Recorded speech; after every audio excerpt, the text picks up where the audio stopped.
Once again, you are welcome to the facilitation session of Bio311 mycology. And last week, we discussed about the various means by which fungi carry out reproduction, talk about asexual reproduction, and we talk about sexual reproduction, talk about the various types of both asexual and sexual reproduction. So this facilitation, we are going to look at the fungal diseases in man, that is the diseases that are caused by fungi in man, which we normally refer to as mycosis. So there our expectation at the end of this lecture is that the students should know the meaning of and causes of mycosis, to differentiate between superficial and subcutaneous mycosis. Students also should be able to know the different organisms that are involved in superficial mycosis. Then they should know the different organisms involved in subcutaneous mycosis, and they should understand the pathogenesis of different fungal diseases, and finally to know the drug of choice for the different diseases that are caused by fungi. The fungi cause so many diseases, and the type of diseases they cause are called the mycosis. And these mycosis are found both in man and other animals. And we know most fungi are molds, and there are many pathogenic fungi. In fact, among the yeast, we have some that are pathogenic, despite the fact we have some that are used industrially in the food production. Some fungi cause diseases in exposed individuals, that is, some people in which their immune system have been compromised. So some of these fungi are opportunistic, and they cause diseases in immunosuppressed individuals. Fungi generally cause three types of diseases, and then the three types of diseases they cause are superficial mycosis, subcutaneous mycosis, systemic or deep mycosis. And then we are going to look at each type of these diseases that are caused by the fungi. Then let's start with the superficial mycosis. The superficial mycosis is also known as dermatomycosis, that is the disease of the skin that are caused by some fungi. So they are the disease of the skin, the hair, nail, and mucous membranes. They are the most common of all fungal infection and have a worldwide distribution. In fact, they are found all over the world. The superficial mycosis include the ringworm, the common ringworm, the superficial candidiasis, and the tinea nigra. The ringworm infection are common diseases of the stratum corneum of the skin, the hair, and the nail, and they are also referred to as dermatophytosis or tinea. And then the name is given by the site that is affected in animals or man. For instance, tinea captitis involves the scalp, so that is the one that is commonly found in children. Tinea pedis involve the feet, found on the feet. Tinea occurrence involve the groins, and the tinea corporis involve the other areas of the body of animals or man. The infection are caused by about 20 species of dermatophyte fungi, and the causal fungi are grouped into three genera, that is the Microsporum, Trichophyton, and the Epidermophyton. The ringworm infection are spread by direct or indirect contact with an infected individual or animals. So those of us that like pets and we play with them, then there could be infection through all the pets that we play with at times. Then we have indirect transfer, which may occur via the floor of the swimming pools, or even some of the items we use in the house like brushes, combs, towels, and animal grooming tools. infection could take place through all this.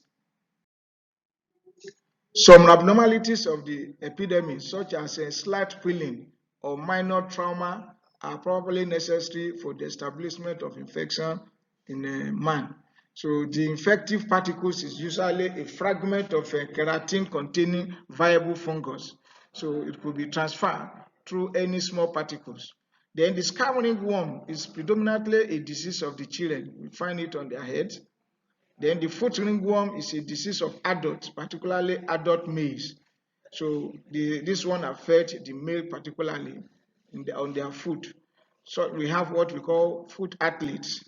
Then the ringworm lesion vary considerably according to the site of the infection and the species of the fungus that is involved in the infection. Then there are some symptoms that are associated with the ringworm, and such symptoms include dry scaling or hyperkeratosis, irritation, erythema, edema, and some fasciculation. These are some of the symptoms of the ringworm. Then more inflammatory lesions with a weeping vesicles, pustules, and ulceration are usually caused by sulfidic species of the dermatophytes. The infected nail become discolored, thickened, raised, and frail in nature. How do we treat a ringworm? Well, the common treatment of dermatophytes include the use of some ointments, and such ointments include whitefields, tonafostate, terbinafine, and azo compound, which superseded the whitefield and tonafostate.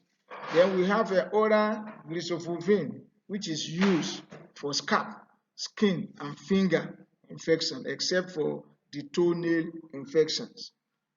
So these are some of the treatments that are employed in the treatment of the ringworm. Then we have terbinafine and itraconazole. They are now used for all forms of ringworm infection. So they are new developed drugs that are used to treat the ringworm. This is because they give much better cure rate with shorter period of treatment and lower relapse rate. These particular new drugs. Then the control of the spread of ringworm is through improved living conditions and standard of hygiene. So if we don't want to be infected by ringworm, then we have to clean our environment, our material that we use need to be cleaned properly. So hygiene is very important in the prevention of this ringworm. Then we look at the superficial candidiasis. It is a candida infection, and the common species is that of the Candida albicans, and this one accounts for about 80 to 90% of the superficial candida infection. The disease affects mucous membrane of the mouth and the vagina, and which we call vaginal thrush in women. It also affects the skin and the nails of man and animals. Then we have other species of candida that can cause candidiasis, and they include Candida tropicalis, Candida krusei, Candida parapsilosis. These are other species that can cause candidiasis. The Candida albicans form about 20% of the normal flora of the mouth. That is, they are common in the mouth. Then they are also found in gastrointestinal tract, in the vagina and the skin of man. So the disease is higher in the vagina during pregnancy period in woman. So when the host resistance to disease is lower, it is overgrown by yeast. That is, if the immunity of the infected person is very low, then yeast will overgrow and cause candidiasis. We have mucosal infection that are common form of a superficial candidiasis. So, and then the oral candidiasis can spread from mouth to the tongue, and then the disease occurs mostly frequently in infancy. So it is frequent in immune-compromised individuals or patients, including people suffering from HIV/AIDS. So because they have low immunity and they can easily be infected by this candidiasis. So the disease is frequently involved in the napkin dermatitis, that is the napkin we use for the babies. So it's also very common. Then finger webs or nail fold is a candida infection also. And then this one is for those who always dip their hands into water. So it is an occupational disease of housewives, nurses, and the housemaid who frequently immerse their hands in water. The superficial candida infection occasionally occur on the penis after an intercourse with a female with vaginal thrust. So any woman that is carrying this particular disease and there is an intercourse with a man, then the man can contact it through their penis. So and the yeast can also affect the outer ear of man or animals. Then how do we treat? The treatment of the superficial candidiasis. In the treatment, predisposing factors have to be considered. Then, but we use what we call nystatin and amphotericin B, which are commonly used in the treatment of the candidiasis.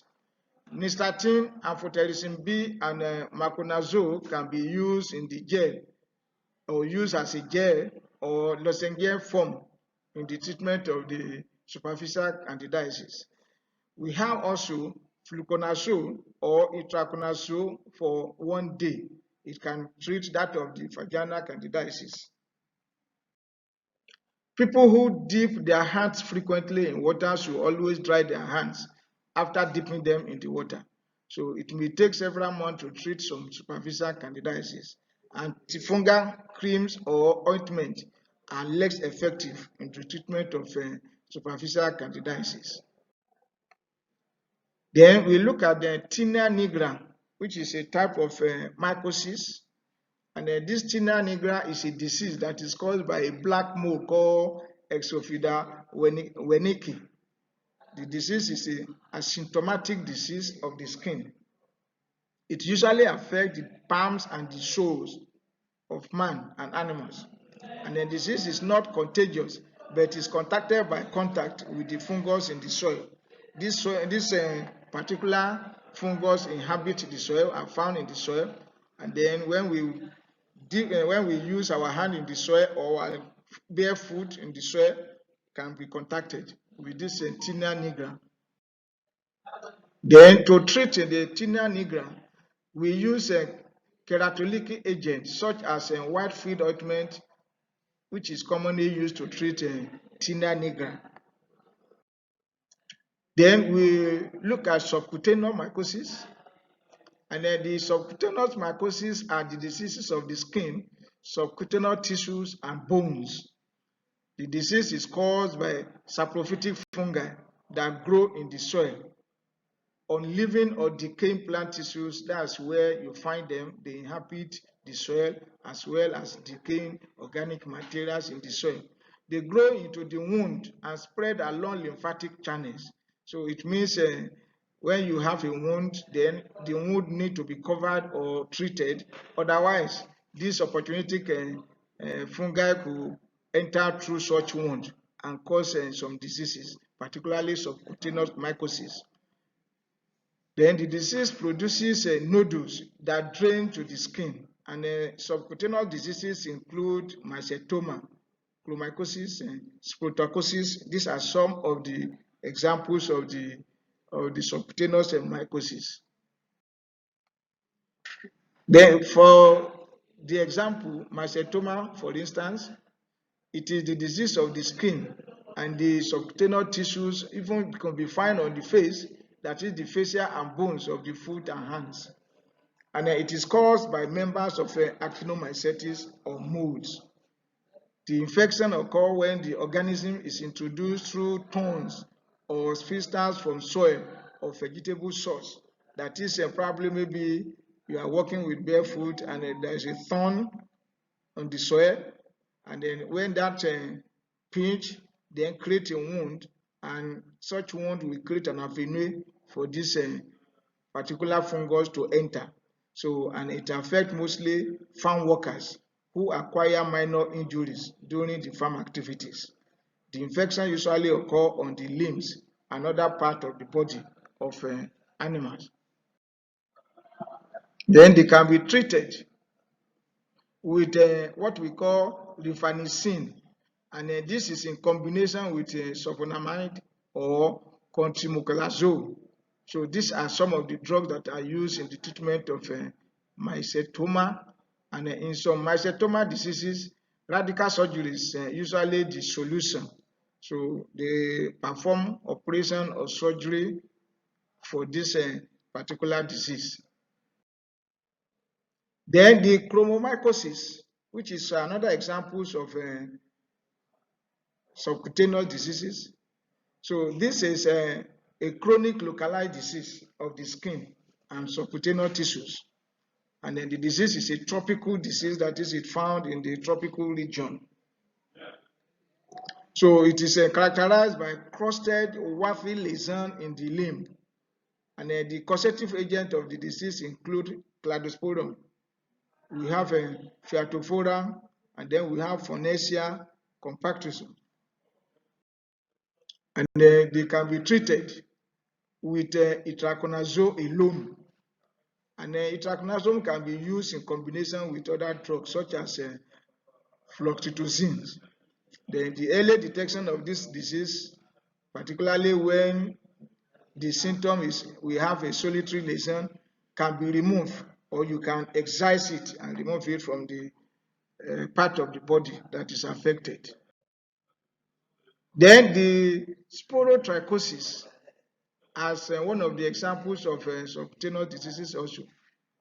It is also a chronic and pyogenic and granulomatous infection of the skin and subcutaneous tissues, and it may be localized or spread to the lymphatic tissues in animals.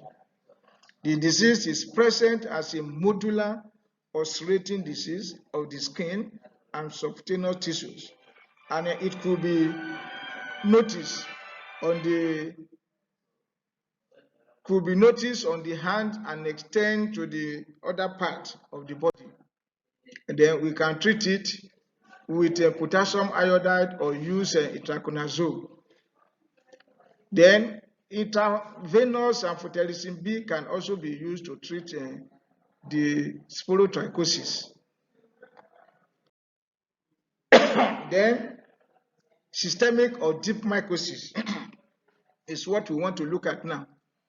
And the systemic mycosis are deep-seated fungal infection in animals. The disease is usually acquired by inhaling the spores of the causal fungi, probably maybe the suspended spores in the air. When we inhale it, it passes through the respiratory tract and cause systemic mycosis. And the type of systemic mycosis it causes include coccidomycosis, blastomycosis, histoplasmosis, and cryptococcosis. So these are some of the systemic or deep mycosis that are recognized in man or animals.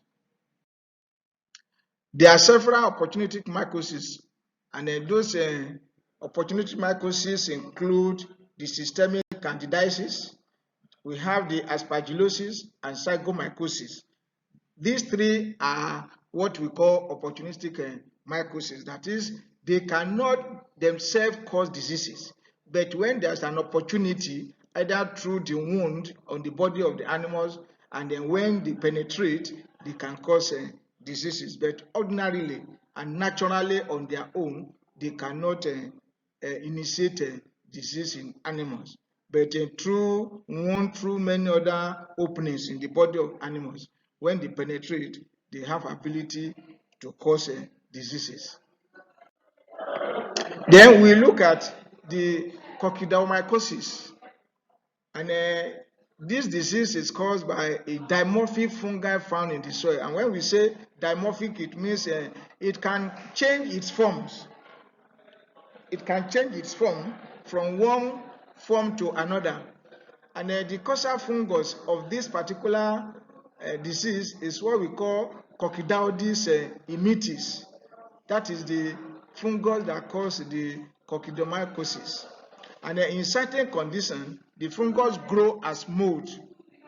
But in humans, it can grow as yeast. That is why we say it is dimorphic. At times it can grow as mold, at times it can grow as yeast. And of course, we know molds grow as a filamentous, but yeast is not a filamentous fungus. So it's either grow in form of a mold or it grows in the form of a yeast. So the disease is acquired by inhaling the arthrospores, usually found in the dust or in the air. So the incubation period of coccidomycosis is between 7 to 28 days. That is when somebody inhaled the spores, then within 7 days the disease could manifest, or within 28 days the disease can manifest. And then one of the symptoms is that there will be rashes that will be developed on the skin of the person that is infected. And then the causative agent usually cause asymptomatic or self-limiting pulmonary illnesses in man. Then the disease, that is the coccidomycosis, can be treated by the use of intravenous amphotericin B. Then we can also use ketoconazole and itraconazole, which can be used in the treatment of the disease. Then the blastomycosis. This blastomycosis is a disease of the lungs. It affects the lungs of man or animals. And then the disease may spread from the lung to the skin and bones. And then the disease is caused by the fungus called blastomyces dermatitis. And then this blastomyces dermatitis is a dimorphic fungus also. That is, it can change form depending on the environment or the conditions. And then the fungus grows as a mold with a septate mycelium in a culture. And then it grows as a budding yeast in the human tissue. So it means when it grows in the laboratory on the culture, it grows like a mold. But in the body of man, it will only grow as a yeast, budding yeast. So the infection results from inhaling of the fungus spores, either from the soil or from the atmosphere. And then the disease is prevalent in cold and wet climate when the weather is cold. And then when the humidity is very high, so the climate is very wet, then that is when the disease spread. Chronic cutaneous lesion occur in about 80% of the patients that are infected by this disease. So there is usually pulmonary infection caused by this particular disease. Then the choice of drug in the treatment of this blastomycosis is usually intravenous amphotericin B that is used to treat the blastomycosis. Then there is another treatment through what we call oral ketoconazole or itraconazole, which are used in the extracentral nervous system of blastomycosis. So now there is a task we need to do, and then that task is that I want you to name 5 fungi that cause skin diseases in man. Just 5. 5 fungi that cause skin diseases in man. So please attempt this, and then through this one, I'm sure you will understand some of the fungi that cause skin diseases in man.